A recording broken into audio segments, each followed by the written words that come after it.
Salut à toutes et à tous, ici Vordel. Aujourd'hui une vidéo plutôt spéciale pour moi. En effet, ces derniers temps je ne suis pas vraiment présent sur YouTube. Et oui, à côté j'ai un travail et une vie. Bref, aujourd'hui, je voulais vous parler d'un cas de conscience que j'ai eu. On pourrait même dire une grande baffe dans la gueule, et avec toute la réflexion que cela a engendré. J'avais une certaine vision de la critique. Une certaine vision de mon personnage, bref, une certaine vision de YouTube. Il y a quelques temps, après une discussion avec un ami, il m'a sorti une phrase qui changea absolument tout. Cette phrase, il la tenait de Jericho en personne, et oui les amis, vous le connaissez sans doute comme moi je le connais. Et je ne cautionne pas son travail, si je peux appeler ça comme tel, ni même sa chaîne, mais je peux dire que c'est grâce à lui, ou à cause, cela dépend du point de vue, que j'y réfléchis. Cette phrase est la suivante. Peut-être que mes vidéos sont pourries, mais au moins aucune d'elles n'a fait pleurer quelqu'un. Et là je vous assure que cette phrase qui a retenti dans ma tête a eu comme l'effet d'une bombe. Et m'a fait peur quelque part. Ouais, peur, je l'avoue. J'ai eu peur d'avoir fait peut-être de mauvais choix, sur certains principes. D'avoir eu des conséquences que je ne maîtrisais pas. Tous les gros youtubeurs vous le diront, on ne maîtrise pas sa communauté. Mais en ce qui me concerne, je trouve cette excuse totalement bidon maintenant. Car oui, on ne la contrôle pas, mais on est en grande partie responsable de son influence. Et ceux qui vous diront le contraire sont soit menteurs, soit stupides. Au fur et à mesure de mon aventure YouTube, j'ai traversé certaines épreuves, certaines plus dures que d'autres. Mais apparemment, ce sont des choses normales quand on se lance sur YouTube. En commençant, je ne croyais pas que ce monde ressemblait à ça. C'est un monde qu'on idéalise quand on n'est pas dedans. Comme tous les milieux artistiques en fait. Ici, c'est la loi du plus fort, et le plus fort, c'est celui qui a le plus d'abonnés. Point. Et c'est sur ce seul facteur que les choses peuvent dériver. J'ai aussi appris que dès la première vidéo que l'on poste, qu'elle ait beaucoup de vues, ou pas du tout, on devient officiellement un personnage public, c'est systématique. On doit faire gaffe à ce que l'on dit ou fait, car la moindre frame, le moindre mot, la moindre phrase, une fois sortie de son contexte et utilisée, peut changer tout un discours. Le Raptor Dissident l'avait bien démontré avec sa vidéo sur Mathieu Sommet. Le grand youtubeur Mathieu Sommet est dans le style de Mathieu Sommet, s'il vous plaît. Les juifs sont reconnaissables par leurs cheveux frisés, leur gros nez, leur grand front, leurs oreilles de souris, leurs yeux petits, fatigués ou globuleux, plein d'autres nuisibles à éliminer les homosexuels débauchés et plein de sida. La femme est en quête naturelle de soumission. Ou encore ces bouboules de féministes, les musulmans, invasifs, ces flemmards de négros. Comme tout bon esclave, il faut parfois rappeler à la femelle qui est le maître. Et ce, même si mes partenaires sexuels sont mineurs. Si tu tombes enceinte, c'est que tu l'avais un peu voulu, salope. Comme vous avez pu le remarquer, son style est très agressif, vulgaire et sans nuance. Et pour ceux qui me reprocheraient d'avoir montré des exemples hors contexte, j'invite celles et ceux qui ne connaissaient pas la chaîne à la regarder sur YouTube ou Facebook. On vous montre ce qu'on veut vous montrer, rien d'autre. Et c'est une des choses que je m'étais refusé de faire. C'est pour cela que je mettais des extraits parfois beaucoup trop longs pour les gens. Mais c'était juste pour montrer qu'il n'avait rien sorti de son contexte. Mais revenons à la problématique. Cela fait maintenant 3 ans que je suis sur YouTube.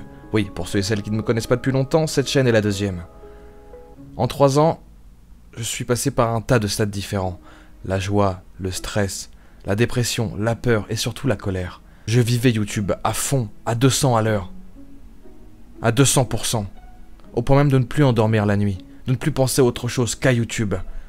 Et si je dois vous donner un seul conseil, c'est de ne pas répéter cette erreur. Revenons à la phrase de Jericho. Peut-être que mes vidéos sont pourries, mais au moins aucune d'elles n'a fait pleurer quelqu'un. En effet, elles reflètent parfaitement YouTube, et le milieu artistique en général. C'est tout beau tout rose quand on n'en fait pas partie, mais une fois dedans on se rend compte que c'est pire qu'une cour d'école, avec ses élèves plus populaires que d'autres. Et la critique devient de plus en plus une sorte d'arène où les spectateurs, c'est vous, mais vous êtes aussi une arme de dissuasion massive. Car oui, beaucoup de youtubeurs ne sont pas affectés par certains problèmes juste à cause de leur nombre d'abonnés. Il a fallu combien de temps avant que le fameux code for LAN soit détrôné et ses chaînes supprimées? Il y en a des tas d'autres encore. Mais si YouTube favorisait l'originalité, bah de 1, nous on servira à rien, et de 2, ça fait belle lurette que ça se saurait. C'est celui qui a le plus d'abonnés qui l'emporte, c'est tout. Je vous présente Messire Florent, un jeune youtubeur critique de son état qui a une réflexion plus que posée sur la plupart des choses. Et plus posée que la plupart, comment dire, des collègues. Il va aussi vous donner sa vision de la critique. Internet est fascinant. En fait, la critique, ça a toujours existé. Que ce soit cinématographique ou littéraire, n'importe quelle œuvre est critiquable. Et ce pour la simple et bonne raison qu'une analyse y est possible. Mais est-ce que c'est seulement utile de savoir faire la différence entre une bonne vidéo et une mauvaise vidéo? Évidemment, soulever les bons points et les mauvais points d'une vidéo ou d'un contenu, ça a 2 utilités. La première, c'est d'aider un vidéaste qui se lance à s'améliorer dans la réalisation de ses vidéos. Lui donner des conseils sur le cadrage, le montage, le script, le son, etc. Et comme le disait DZ Tram, on retrouve cette bienveillance sur les lives YouTube d'Antox Colaboy par exemple. Le but c'est pas d'enfoncer quelqu'un, mais de le tirer vers le haut. Sauf si la personne en question ne veut pas se faire aider. Et on arrive à la deuxième utilité de la critique, la prévention. Grâce à la critique, on arrive non seulement à découvrir certaines pratiques malveillantes sur internet, mais aussi tout bêtement de montrer aux gens ce qu'est un contenu médiocre, pour éviter qu'ils regardent des vidéos abrutissantes. On doit se battre contre ce type de contenu de la même manière que les émissions de télé-réalité qui vous détruisent le cerveau. Et sur YouTube, c'est encore pire, parce qu'on est livré à nous-mêmes. Le site est très mal surveillé, et on tombe facilement sur de la désinformation, du fake, etc. En fait, on doit apprendre au public à savoir reconnaître des vidéastes de qualité qui ont du talent et du potentiel, ceux qui valent vraiment la peine d'être regardés. Mais à mon sens, ce qui est vraiment en train de détruire le genre de la critique, c'est la popularité de certaines chaînes plutôt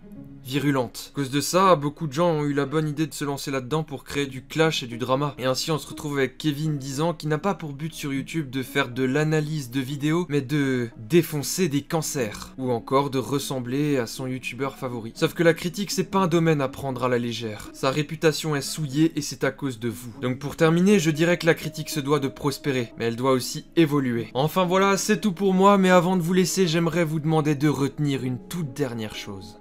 Je critique, si je veux. J'ai envie de sortir de cette sphère de destruction totalement inutile. Je voulais me lancer sur YouTube pour dénoncer, critiquer, essayer de faire de YouTube un endroit meilleur encore, mais je ne suis pas allé de la bonne façon. Du moins, pas celle qui me correspond. Pour aller plus loin, je dirais même que cette façon ne correspond à personne, car c'est avec cette façon que certains réussissent, mais c'est souvent en écrasant les autres. Pas forcément des gens mauvais, évidemment qu'il y a des gens pourris et mauvais sur YouTube, c'est complètement évident, mais parfois, YouTube est un monde de requins, où c'est celui qui montre plus les dents qui réussit. En fait, YouTube est un peu comme une société, certains n'hésiteront pas à écraser les autres si ça leur permet de réussir. Et c'est ce que je refuse de faire. Du moins, avant je l'ai fait, mais je ne le voyais pas comme ça. C'est pas comme ça que je le voyais, rien qu'avec les titres de mes lives. Maintenant quand je les vois, maintenant quand j'y repense, eh bah ça me choque. J'appelais mes lives « chasse au cancer ».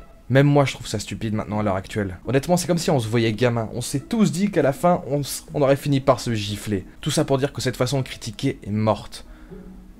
Il y a ceux qui se prennent pour des précurseurs, et les nouveaux qui font... comment dire... il faut le temps de se faire sur YouTube. Mais j'ai décidé de plus me concentrer sur le positif, alors j'ai décidé de 2 choses pour l'avenir de ma chaîne. La première des 2 choses, c'est pour ceux et celles que ça intéresse, une vidéo d'un autre créateur sera postée toutes les 2 semaines sur la chaîne, afin de vous faire découvrir de nouvelles choses, de nouveaux talents, d'aider un maximum à mon échelle. Vous pourrez me contacter sur Twitter pour ceux et celles qui veulent. Le lien du profil sera évidemment en description. Non monétisé, car il est hors de question que je me fasse de l'argent sur le dos de quelqu'un d'autre. Et la deuxième chose, je vais me concentrer plus sur le positif. Mais évidemment, s'il y a des choses graves à dénoncer, des choses importantes à dire, je ne m'en empêcherai pas.